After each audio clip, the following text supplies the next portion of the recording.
Assalamualaikum warahmatullahi wabarakatuh. Alhamdulillahirrabbilalamin. Pada pertemuan hari ini kita masih diberikan nikmat sehat anak-anak ya. Sehat, bisa berkumpul dengan keluarga di rumah. Oke. Nah, pada pertemuan hari ini kita sudah memasuki pembelajaran tema 8 ya, tema 8. Kemarin kan kita sudah ulangan harian tuh di tema 7. Sekarang kita lanjutkan ke pembelajaran tema 8, subtema yang pertama, yaitu halaman 3, pembelajaran 1 tentang bahasa Indonesia. Yuk anak-anak silahkan dibuka buku LKS-nya. Sudah ya? Hari ini Bu Guru akan membahas tentang pembelajaran bahasa Indonesia yang judulnya adalah teks fiksi. Ya, teks fiksi. Oke, kalau sebelumnya Bu Guru sudah membahas tentang teks non fiksi, hari ini kita akan belajar pembelajaran teks fiksi. Oke, tahukah kalian apa sih yang dimaksud dengan suatu karya atau cerita fiksi? Ada yang tahu? Iya. Cerita fiksi atau karya fiksi itu adalah suatu cerita di mana itu adalah suatu rekaan ataupun imajinasi hayalan seorang pembuat cerita atau sang pengarang. Jadi teks fiksi itu tidak benar-benar terjadi. Kebalikannya dengan teks non fiksi. Apa teks non fiksi, masih ingat? Iya, teks non fiksi adalah suatu karya yang dia itu berdasarkan fakta yang benar-benar terjadi. Oke, sudah paham anak-anak ya? Oke, baik, kita lanjutkan. Di sini karya sastra fiksi itu menceritakan sesuatu yang tidak terjadi anak-anak. Sudah jelas namanya saja imajinasi ataupun hayalan. Jadi dia berdasarkan hayalan dan juga imajinasi. Nah, di sini dalam penulisan teks fiksi itu ada beberapa memiliki makna. Yang pertama, makna denotatif. Makna yang kedua itu adalah konotatif. Makna yang ketiga itu adalah ekspresif. Keempat itu adalah sugestif, dan yang kelima itu adalah plastis. Bukan plastik ya.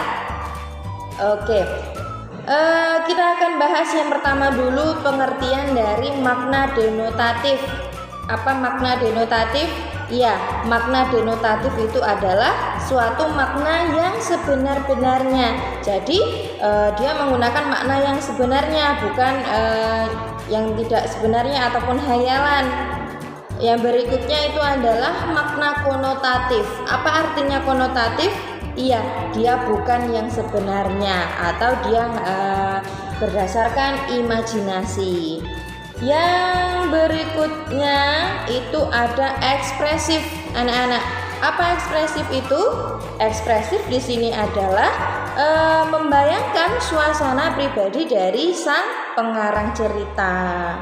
Oke, jadi ekspresi ya. Ekspresi itu adalah suasana, baik itu ketika dia menggambarkan ceritanya sedang bahagia.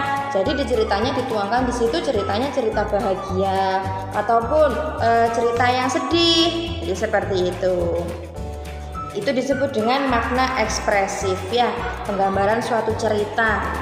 Yang berikutnya itu adalah sugestif anak-anak. Apa sugestif? Iya, sugestif di sini adalah suatu makna di mana ceritanya itu mampu mempengaruhi para pembaca.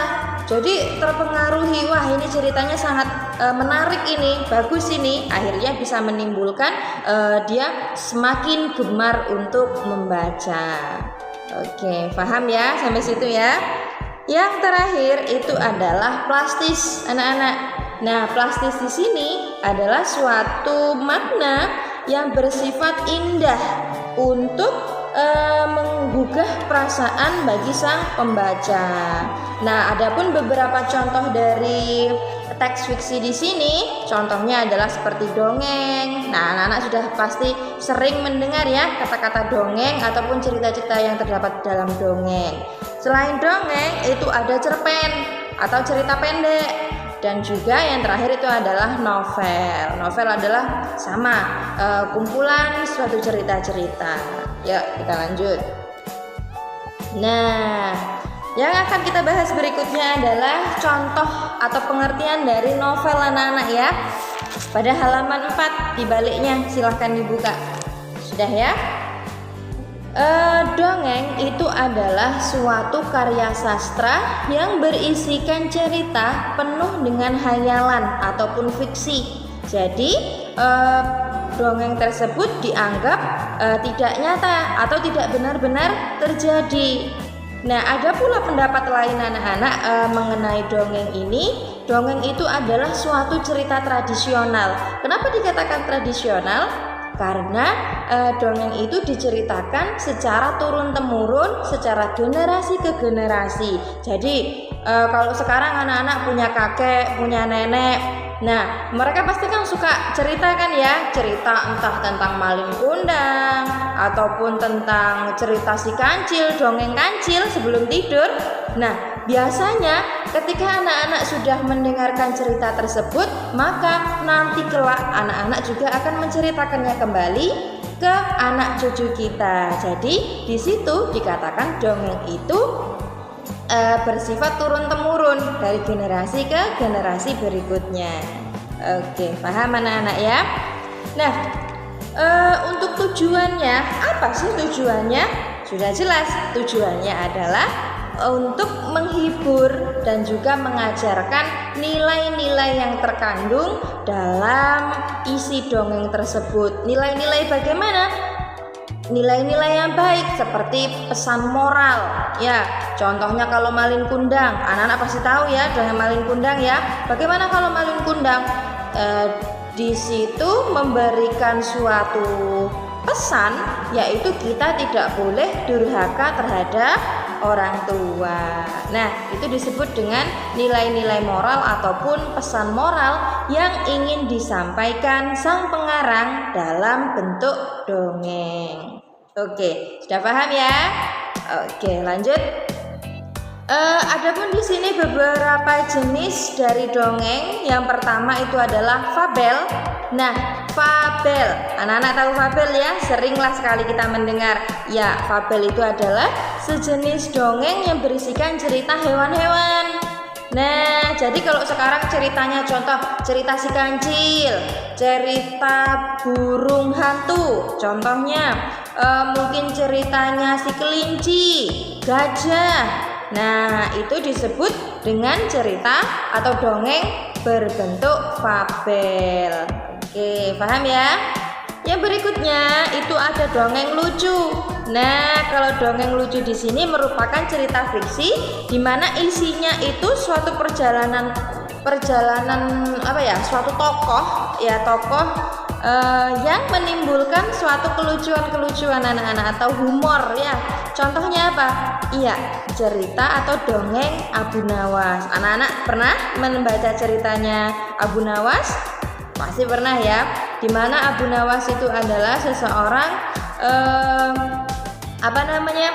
dalam perjalanan hidupnya itu banyak sekali kelucuan-kelucuan yang ditimbulkan. Contohnya ini. Nah, udah tahu ya. Yang berikutnya itu adalah sage. Sage di sini adalah merupakan dongeng di mana yang berhubungan dengan kejadian ataupun suatu peristiwa yang ada kaitannya dengan sejarah anak-anak. Contohnya adalah Lutung Kasarung dan juga Damar Wulan. Itu disebut dengan sage. Jadi di situ ada kaitannya dengan sejarah sebelumnya. Tetapi di sini hanya sedikit dikaitkan saja, bukan berarti itu adalah suatu cerita yang benar-benar terjadi. Ingat, dongeng adalah cerita fiksi ataupun hayalan ya. Berikutnya itu adalah mite atau mitos. Nah, mitos di sini biasanya anak-anak suatu jenis dongeng di mana dia itu berhubungan dengan kepercayaan. Ya, tetapi suatu kepercayaan di dalam masyarakat atau mitos itu sama ya. Misalnya ada cerita Dewi Sri. Dewi Sri di sini adalah Ratu Padi, di mana di situ mereka percayai ya bahwasanya ada ratu pada tanaman padi, itu disebut dengan Dewi Sri. Yang berikutnya ada legenda. Nah, legenda di sini adalah merupakan dongeng yang menjelaskan tentang terjadinya suatu daerah. Misalnya adalah ini asal usul desa asal usul Tangkuban Perahu. Nah, masih banyak lagi. Selain itu mungkin asal usul Banyuwangi. Nah, ada kan?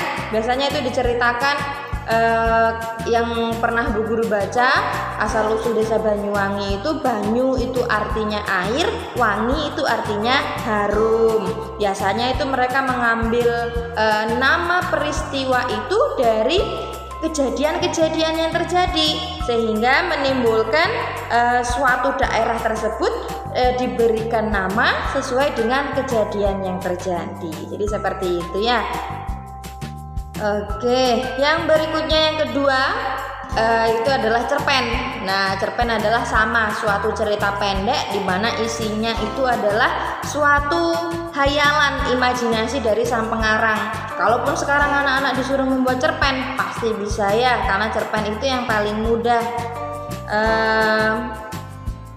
Cerpen, contohnya di sini adalah cerpen Nusantara. Di antaranya adalah Hujan Kepagian dan oleh Nugroho Notosanto dan Robohnya Surau Kami oleh A.A. Nafis. Ya, itu adalah contoh dari cerpen. Nah, kalaupun sekarang anak-anak ingin baca cerpen, banyak sekali kita jumpai di dalam internet ya. Yang terakhir itu adalah novel. Nah, novel di sini adalah suatu karangan yang sangat panjang. Biasanya dia itu berseri-seri anak-anak ya. Biasanya ceritanya itu merupakan suatu cerita kehidupan dari orang yang ada di sekelilingnya. Bahkan ada juga novel itu yang menceritakan sang pengarang tersebut atau biografi. Itu juga ada. Biasanya untuk novel itu menonjolkan beberapa watak dan juga sikap dari para pelaku. Untuk contohnya, nah contoh novel di antara lain adalah ini dari Ave Maria, judulnya adalah Jalan Lain ke Roma. Ada juga Kawan Bergelut dan juga Aku. Itu adalah beberapa contoh novel. Ada juga novel ayat-ayat cinta. Apalagi itu ya, novel-novel banyak sekali novel contohnya ya. Oke. Di sini Bu Guru rasa materi bahasa Indonesia sudah cukup. Jadi kesimpulannya adalah di sini cerita teks fiksi itu adalah suatu karya sastra di mana dia hanyalah suatu hayalan dan juga imajinasi dari sang pengarang. Jadi tidak benar-benar terjadi. Ingat ya, beda dengan teks non-fiksi. Jadi kebalikannya, kalau teks non-fiksi itu adalah benar-benar terjadi dan juga berdasarkan fakta. Nah, untuk beberapa jenis dari beberapa contoh dari teks fiksi itu adalah dongeng yang berisikan dengan fabel, dongeng lucu atau dongeng humor, ada sage, ada mite, dan juga ada legenda, serta cerpen dan juga novel. Oke, Bu Guru rasa di sini sudah cukup selesai. Apabila ada yang perlu ditanyakan, ada yang kurang jelas, boleh ditanyakan lagi kepada Bu Guru. Bu Guru akhiri, wabillahi taufiq wal hidayah. Wassalamualaikum warahmatullahi wabarakatuh.